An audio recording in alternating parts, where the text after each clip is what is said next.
हम सब अपनी जिंदगी में गोल्स तो बनाते ही हैं, है ना?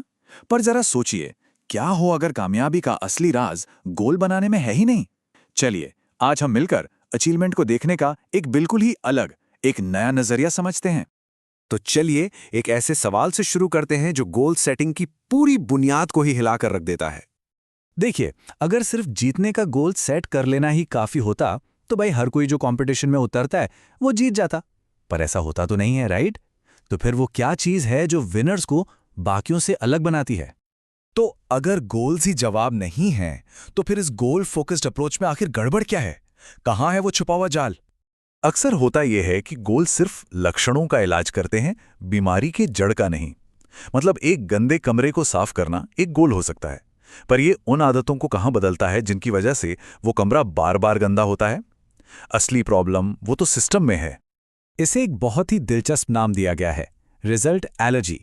होता क्या है कि जब किसी को छोटी मोटी कामयाबी मिल जाती है, जैसे मान लीजिए कुछ किलो वजन कम कर दिया, तो कई बार यही छोटी जीत मोटिवेशन को खत्म कर देती है और नतीजा इंसान वापस अपनी पुरानी आरामदायक आदतों में लौट जाता है। और ये सोच, मैं तब खुश होऊंगा जब मैं अपना गोल हासिल कर लूंगा, ये बहुत खतरनाक है। ये हमारी खुशी को किसी फ्यूचर इवेंट पर टिका देती है और हम हमेशा एक प्रेशर में रहते हैं, अपनी संतुष्टि को बस टालते रहते हैं, एक कभी ना खत्म होने वाले साइकिल में। तो ठीक है, प्रॉब्लम तो समझ आ गई। अब बात करते हैं सॉल्यूशन की। इसका हल है अपना फोकस रिजल्ट से हटाकर प्रोसेस पर लाना। ये बात बहुत गहरी है कि हम अपने गोल्स के लेवल तक नहीं उठते, हम अपने सिस्टम्स के लेवल तक गिरते हैं। असल बात यही है कि लॉन्ग टर्म प्रोग्रेस इस बात पर डिपेंड नहीं करती कि गोल कितना बड़ा है, बल्कि इस पर करती है कि हमारा सिस्टम कितना मजबूत है। तो सिस्टम है क्या? ये रोज की आदतें और प्रोसेस हैं जो हमें रिजल्ट्स तक ले जाते हैं। इसे ऐसे समझिए, गोल है गेम जीतना, लेकिन सिस्टम है गेम खेलते रहना। गोल एक मंजिल है तो सिस्टम वो गाड़ी है जो हमें हर रोज उस मंजिल की तरफ थोड़ा थोड़ा आगे बढ़ाती है। और यहां अंतर बिल्कुल साफ है। गोल्स का फोकस आउटकम पर होता है और सक्सेस बस कुछ पल की होती है। वहीं दूसरी तरफ सिस्टम्स का फोकस प्रोसेस पर होता है, जिससे लगातार ग्रोथ होती है और हर दिन एक संतुष्टि का एहसास होता है। अब आते हैं सबसे मजेदार हिस्से पर। सिस्टम्स की असली ताकत छिपी है कंपाउंडिंग की पावर में, और इसे समझने का सबसे अच्छा तरीका है 1% इंप्रूवमेंट का नियम। जरा सोचकर देखिए, अगर हम हर रोज सिर्फ और सिर्फ 1% बेहतर हो जाएं, तो क्या होगा?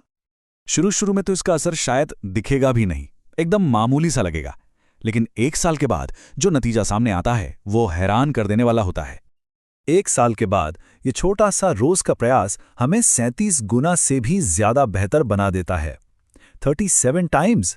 यही है कंपाउंड इफेक्ट की असली जबरदस्त ताकत। तो सवाल यह है कि ऐसे पावरफुल सिस्टम्स बनाएं कैसे? चलिए अब इसके ब्लूप्रिंट पर आते हैं।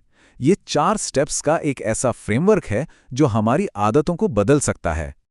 ये 4 बहुत ही सिंपल लेकिन पावरफुल नियम हैं। पहला, इसे स्पष्ट बनाएं। दूसरा, इसे आकर्षक बनाएं।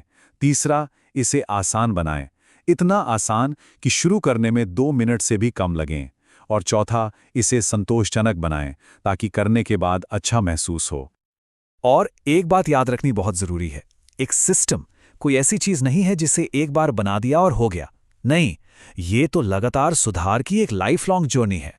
तो अब फोकस इस बात से हट जाता है कि मुझे क्या हासिल करना है, और इस पर आ जाता है कि मुझे कौन बनना है। ये एक आइडेंटिटी बेस्ड बदलाव है। हमारा हर एक्शन, हर आदत एक तरह से उस इंसान के लिए एक वोट है जो हम भविष्य में बनना चाहते हैं। और इसके लिए एक बहुत ही कारगर तरीका है PDCA साइकिल। यानी पहले प्लान करो, फिर उसे छोटे स्केल पर करो, फिर चेक करो कि नतीजा क्या रहा, और फिर उस हिसाब से एक्ट करो। इस साइकिल से हम ये पक्का कर सकते हैं कि हमारा सिस्टम हमेशा बेहतर से बेहतर होता जा रहा है। तो आखिर में इस पूरी बातचीत का निचोड़ क्या है? सबसे बड़ा सबक क्या है? असली सवाल ये नहीं है कि कोई क्या हासिल करना चाहता है। असली सवाल तो ये है कि वो कौन बनना चाहता है। क्योंकि आखिर में असली जीत मंजिल पर रखा कोई इनाम नहीं है, बल्कि वो नई पहचान है जो रोज की छोटी छोटी कोशिशों से उस सिस्टम को फॉलो करने से बनती है।